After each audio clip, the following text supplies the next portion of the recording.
Unacademy. Let's crack it.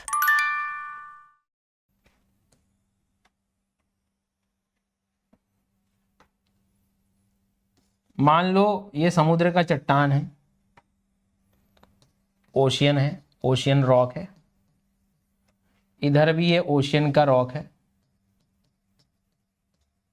ये मान लीजिए अंदर धस गया प्लेट टेक्टोनिक में। ये प्लेट टेक्टोनिक आपने पढ़ा हुआ है एनसीईआरटी वगैरह में। तो अंदर मान लो, लेट्स अज्यूम कि जिसे नहीं भी पता वो ध्यान दे कि अंदर मान लीजिए समुद्र के अंदर ज्वालामुखी निकला। अब यहाँ पे 3 केस हैं। ये समुद्र का पानी है, तो ज्वालामुखी से निकलता क्या है, ठीक है, 3 चीज याद रखना है यहाँ पे, भूलना नहीं। ज्वालामुखी से क्या निकलेगा, लावा निकलेगा। हाँ तो क्या करें इसमें सर, यही तो सब करना है सर। ज्वालामुखी निकलेगा तो या तो एक केस आ सकता है कि ज्वालामुखी निकल के वो बाहर आ जाए, पहला केस तो ये हो गया, ठीक है। दूसरा, ज्वालामुखी निकल के वो या तो अंदर ही रह सकता है, अभी उतना टाइम हुआ नहीं, एक लंबे समय के बाद, हजारों लाखों साल के बाद ये ऊपर आ ही जाएगा, अभी अंदर ही है। अच्छा, एक ऐसा था कि यहां तक तो था, वो ऊपर तक आ भी चुका था, लेकिन समय के आधार पर वो बेचारा जो है इरोड हो गया, वो बेचारा इरोड हो गया।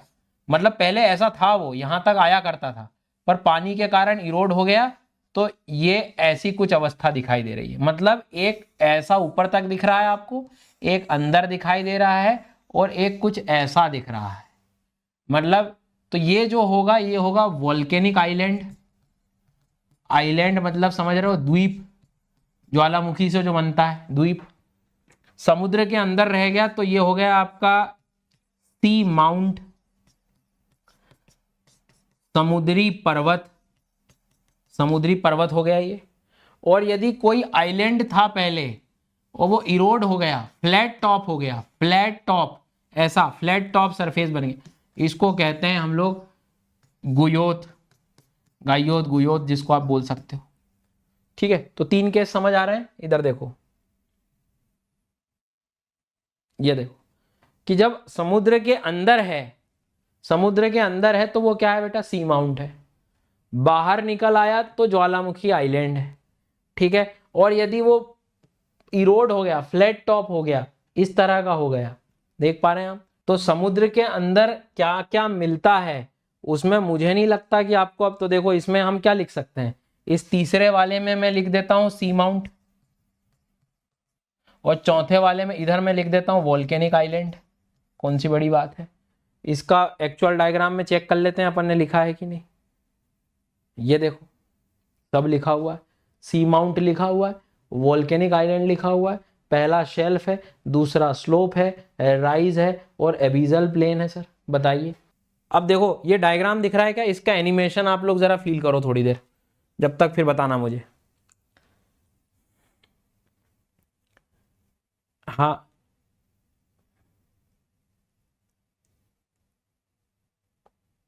बस ये आखिरी टॉपिक, इसमें भी ज्यादा परेशान नहीं होंगे अपन, फिर आगे और सेकंड इसका हिस्सा रखेंगे, ठीक है। तो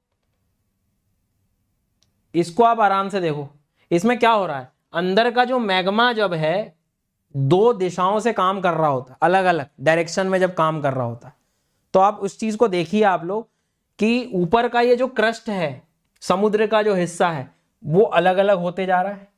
अब अंदर से निकलेगा तो क्या निकलेगा, जब मान लीजिए मेरे हाथ के अंदर ये ऐसे लावा चल रहा है, तो जब ये निकलेगा इसके अंदर तो क्या निकलेगा, इसमें लावा बाहर आएगा नॉर्मली। बहुत बढ़िया।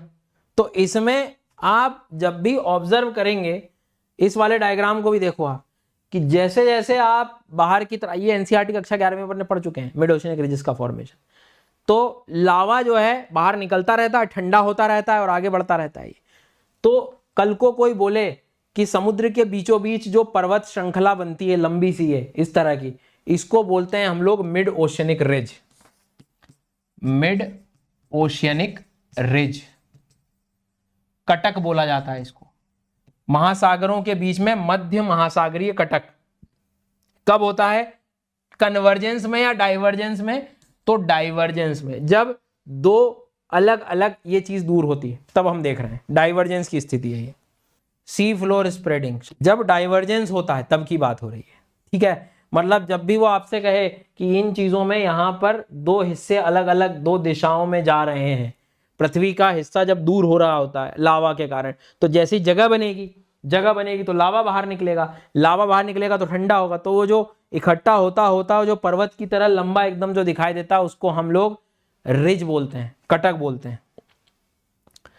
होप कि मेरी बात आपको यहां तक समझ आ गई होगी। ये सारी चीजें आपको दिखाई दे रही हैं। अब जब प्लेट्स के बीच में, ध्यान से सुनिएगा, प्लेट्स के बीच में जब क्या हो रहा हो, जब प्लेट्स के बीच में कन्वर्जेंस हो रहा हो, अभी तो क्या बताया मैंने, डाइवर्जेंस, ये डाइवर्ज हो रहा है, दूर हो रहा है। अब यदि ये कन्वर्ज हो रहा होता है तो ये गहरे गड्ढे जो हैं इनको हम कहते हैं ट्रेंच। ये कैसे बनते हैं वो भी देख लो तुरंत क्विकली, कि जब कोई हिस्सा ऐसे अंदर धंस रहा हो और सामने वाला हिस्सा समुद्र का या कॉन्टिनेंट भी हो सकता है, कोई दिक्कत नहीं, कॉन्टिनेंट वाला पार्ट और ओशियन का हिस्सा जब आपस में टकराने के बाद समुद्र का हिस्सा भारी होता है तो अंदर धंस रहा होता है, तो जब धंस रहा होता है तो ये जो गहरा यहाँ पे गड्ढा बन रहा है इसको हम कहते हैं ट्रेंच, इसे हम कहते हैं गर्त। लेकिन ध्यान रखना जब आपस में टकरा रहे हैं तब कह रहा हूं ये बात, मतलब आप लोग फोकस करेंगे यदि यहाँ पे तो ये गर्त और ये गर्त दोनों एक जिसे दिखेंगे आपको कि ट्रेंच और मिड ओशनिक रिज एक जैसी दिखेंगे, लेकिन डिफरेंस है, ये डाइवर्जेंस से बनता है तो ये कन्वर्जेंस से, मतलब जब टकराती हैं प्लेट्स तब बनता है, और जो गहराई का डिफरेंस है वो ट्रेंच में ज्यादा गहराई होती है, ये भी याद रखना है आपको, ठीक है। एक में सबडक्शन हो रहा है, ये कक्षा 11वीं के एनसीईआरटी जब आपने शुरुआत के जो लेक्चर्स लिए थे हमारे उसमें आपने ये चीज देखी होगी, समझी होगी, ठीक है।